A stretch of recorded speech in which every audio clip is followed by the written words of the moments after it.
We should be fairly quickly. It's got to warm up. I think it's already warm. All right. So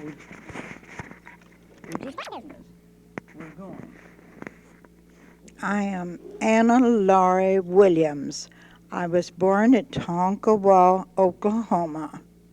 My father was a homesteader just west of Tonkawa. After the land was surveyed, we found we were short 40 acres of land. So he was given another homestead right of 40 acres, the ones we had given up. Then we moved to Woodward County and homesteaded another 40 acres. My mother was homesteading twice. We served 5 years in Kay County, 5 years in Woodward County. This is where I received my education. I started to school 5 miles from home in Kay County. I finished the first grade. I then entered school in Tonkawa until I was 10. Then we went to Woodward County, and there I finished the grades.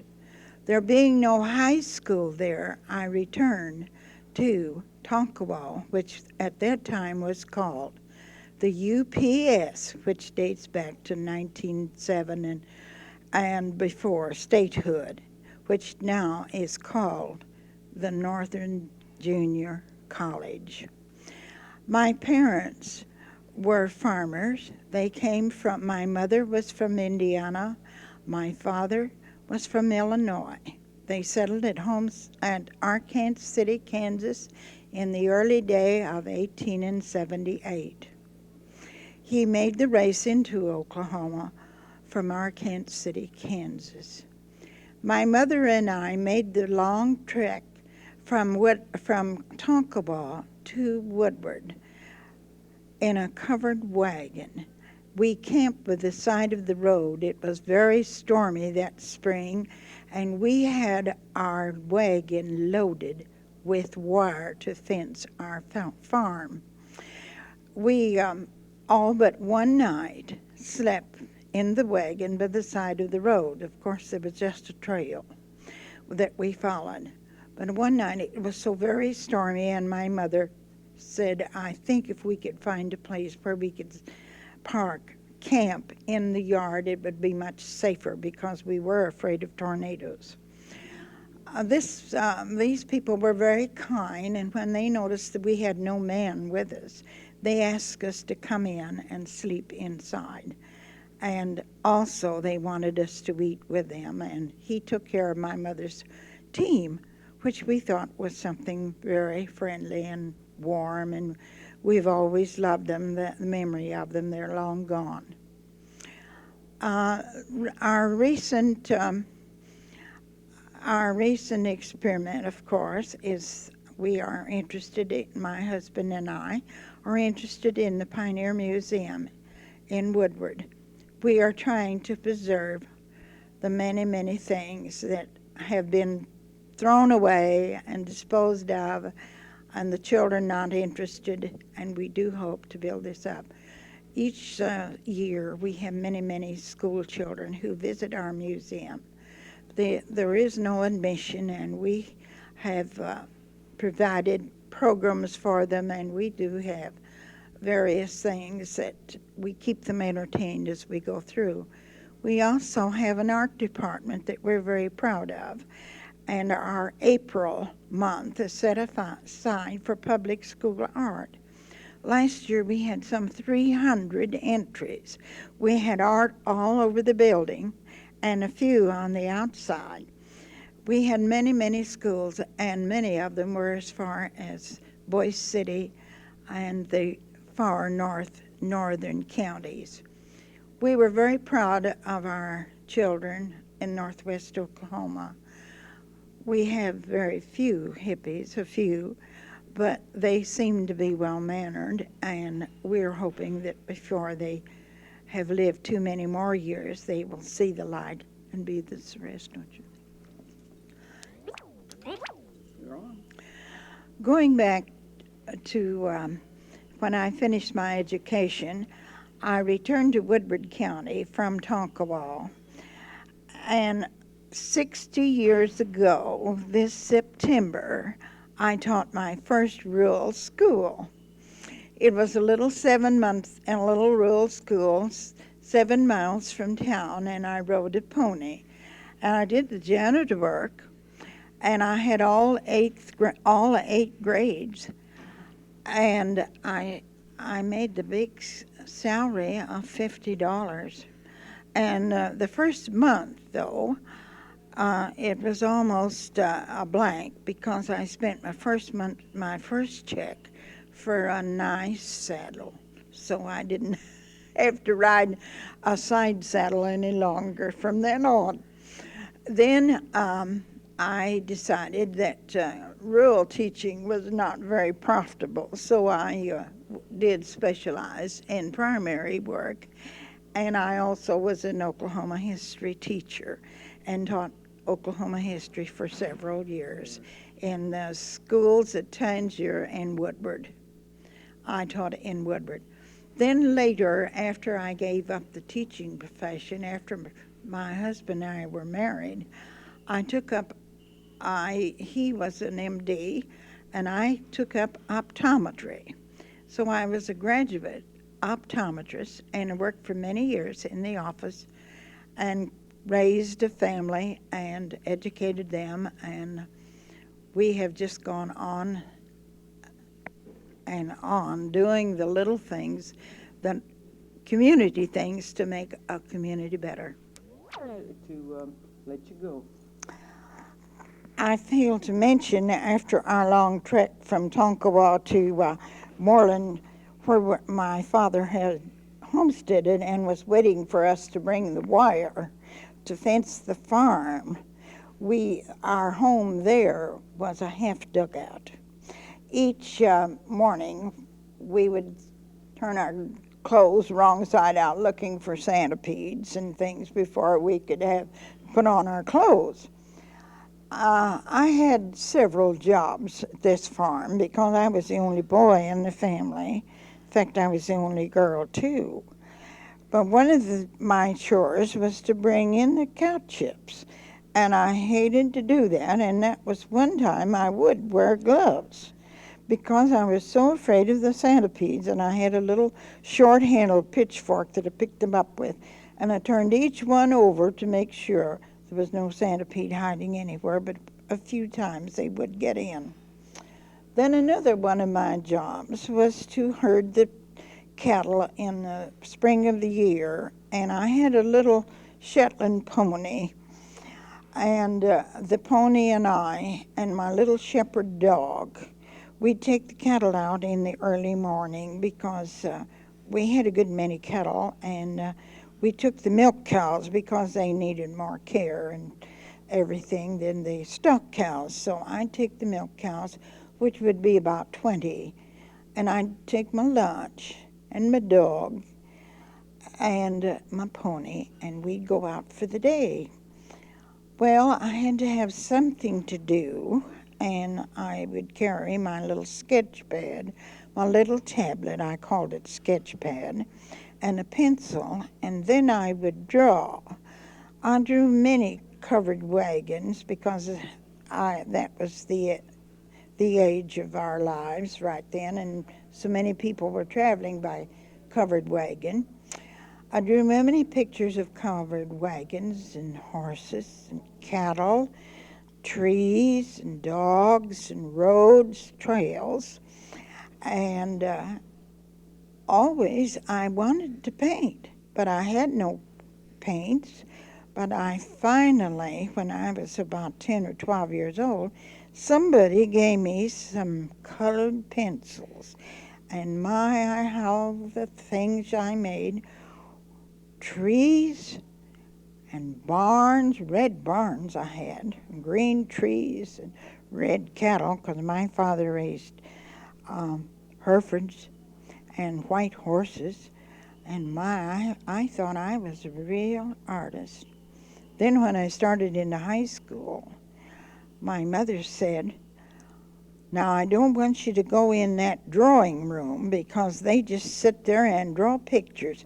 You've drawn pictures all your life instead of working, and now let's get busy and learn something. So I had no art in high school. But later, as I was teaching, and after I had a family of my own and had some time, I began painting. I worked with an artist in Texas, a very close friend of mine who really was quite a well-known Texas artist. Then I attended college, West Texas State Teachers College, and worked with Miss Robinson. Then later I attended summer courses in Colorado Fine Arts Center, and of course I worked with Miss Catherine Bales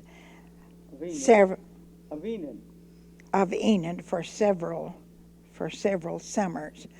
She's a very close friend and a very dear friend and a very fine artist, and has been head of the Public School of Art for many years in Enid. I also one summer worked with Eldon Ames, who is now head of the art department in Enid, and he too is a very fine artist, and we are very proud of him because he comes from my hometown, Woodward. So we are very proud of Eldon, and we're proud of the progress that the many people in western Oklahoma have made in art. Now, Artie. Now, just a minute. Here we go. Now I am chairman of the art department in the Pioneer Museum in Woodward. My great interest in art really was developed in the long days that I spent on the prairies drawing pictures and wishing someday to put them in color. My husband, of course, is very much interested in my art, and in this journal today of the Journal of the Cherokee Strip, you will find one of my pictures made from memory. It is the picture of my mother and I going in the covered wagon to Woodward County with the chickens in a spring wagon on the back and the wire in the bottom of the covered wagon. My husband's people homesteaded north of Moreland. They were from Missouri. However, he was born in Nebraska and moved to Missouri, and at an early age, in 1900, they too settled north of Moreland. They, in all of the pictures that I have painted, one of the most outstanding picture, I think, would be of his homestead and his home as a boy. It was only a little one-room shack, but it's a little out of proportion, I think, but it was the way it really was built, because the father was ill when they landed in Woodward County, and the two older boys, 14 and 16, built the house. They could only have one room, so they built it quite tall so they could have an upstairs. It looks a little out of proportion, but it's the way it was. The father was ill all winter, and the boys slept in the little upstairs, which they called another room. It had no floor, and didn't have until the next spring. They put in a floor, then a wood floor. But this little homestead was a very lovely place. It was built on a little hill, and on the downhill were the little cedars that had come up wild, and so it was already landscaped with sagebrush and a sandhill in the back, and the lovely the lovely cedars in the front. I think another interesting thing of school days that I might tell in regard to his school. He attended a little rural school, and in this little rural school, Mrs. Pearl Greer was one of his first teachers. Today she was honored as a pioneer, and she taught this little school north of Moreland while she was homesteading her place, her little homestead. She had a pony, and she rode this pony to school. My husband was a very bright boy, and Miss Greer was very much interested in his progress in school, and of course they only had 7 months. So she would tell him, now you should read a lot, and you should study, and as soon as you can, you should go away to school because you have a good mind.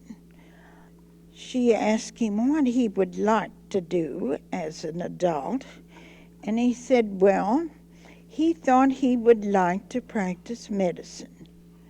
Well, she thought that was wonderful, and it was wonderful because she was his inspiration. He entered school after he had finished at Moreland. He entered school at Northwestern State Teachers College and then entered the medical school in Kansas City, Missouri, where a school was located at that time. Another interesting thing right now is the fact that he also had a sister who was interested in medicine, and the brother and sister went to medical school together, graduated the same year. She was married and had 2 sons. She only lived a few years after her graduation from medicine, and so I finished raising the 2 boys. So we accumulated a family right quick. Also, we had 2 nieces who were orphans, doctors' nieces, and we raised them. So we really had a real nice family. Then we had a boy that was our own. So we many nights had 5 youngsters around the kitchen table getting their lessons. They all did real well and were bright students. If you don't mind, I would like to tell you something about the little firehouse that our museum moved from Fort Supply this last week. And it was given to us by the state for our Pioneer Museum, and it will be on display from now on at the museum. But this week we had it at the fair, so everyone could enjoy it and see it and enjoy it. Was that the state fair or the No, Woodward County Fair? It's a Woodward County Fair, the Woodward County Fair. I have been involved in the establishment of the museum since the first plans were drawn. We had many interested people in keeping old records and things in Woodward and Woodward County and northwest Oklahoma, but we had no place to put them, to keep them, and they were leaving our northwest Oklahoma, they were leaving Oklahoma. So this building was built to care for the old things and the relics and our many antiques. One of the many interesting things that we have had lately come in, we have so many things, but one of the most interesting things that we have secured in the last year was a set of dishes from Cherokee Nation homestead, which was south of Woodward. We also have a picture of the old homestead. It is a hand-painted painting in oil of her original homestead. the only homestead, of course, she ever had. Her last year, they celebrated in sealing the 75th anniversary of their church, which is a Christian church there. And Carrie Nation's husband was their first minister. And they had a big celebration and an all-day dinner, and it was really quite interesting. Out of that, we received not a complete set, but dinner plates and cups and saucers and various pieces of old china from this whole homestead, which we're very proud of. And we also had some gavels made out of an old fence post off of her place, which we presented to our state region of DAR, and we have one made for our governor. And we think this is going to be a place to be marked, that should be marked immediately because it's on two highways. And we are our DAR chapter are working to mark we have several places that we want to mark. One is the Episcopal Church that was moved from Supply, and the other is a Carrie Nation homestead up at Supply. At the old Fort yet, we have the old guardhouse with the bars on the windows, and we also want to mark that. All of these things are history and should be preserved. Of course, I think by now you know that I am a Northwest Oklahoma booster. I'm a native of this state, and I never expect to go anyplace else to live. This is the best place in America. It's the best place in the United States, and we always expect to be there. We help make history, and we hope to see it carried out. God, gee, that's wonderful. Let me see. Oh, I